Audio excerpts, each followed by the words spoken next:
ଚନ୍ଦ୍ରର ଭୌଗୋଳିକ ପରିଚୟ। ଚନ୍ଦ୍ରଠାରୁ ପୃଥିବୀର ଦୂରତା ହେଉଛି 3,82,000 କିମି। ଚନ୍ଦ୍ରର ପୃଥିବୀଠାରୁ ଅଧିକତମ ଦୂରତା ହେଉଛି 4,06,000 କିମି। ଚନ୍ଦ୍ରର ପୃଥିବୀଠାରୁ ନ୍ୟୁନତମ ଦୂରତା ଅତି କମ୍ ଦୂରତା ଯେଉଁଟା ସେଇଟା ହେଉଛି 3,64,000 କିମି। ଚନ୍ଦ୍ର କିରଣ ପୃଥିବୀ ପୃଷ୍ଠରେ ପହଞ୍ଚିବା ସମୟ ହେଉଛି 1.3 ସେକେଣ୍ଡ ଲାଗୁଛି।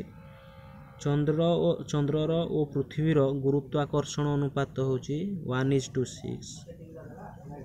ଚନ୍ଦ୍ରପୃଷ୍ଠରେ ଉଚ୍ଚତମ ପର୍ବତର ଉଚ୍ଚତା ହେଉଛି 35,000 ଫୁଟ ଯେଉଁଟାକି ଲିବ୍ନିଟ୍ଜ ପର୍ବତ। ଚନ୍ଦ୍ରର ବ୍ୟାସ ହେଉଛି 3,475 କିମି। ସେହିଭଳି ଚନ୍ଦ୍ରର ପୃଥିବୀ ଘୂର୍ଣ୍ଣନ ସମୟ ହେଉଛି 27 ଦିନ 7 ଘଣ୍ଟା 43 ମିନିଟ୍ 11.47 ସେକେଣ୍ଡ। ଚନ୍ଦ୍ରର ନିଜର ଅକ୍ଷପଥରେ ଘୂର୍ଣ୍ଣନ ଗତି ହେଉଛି 3,680 କିମି।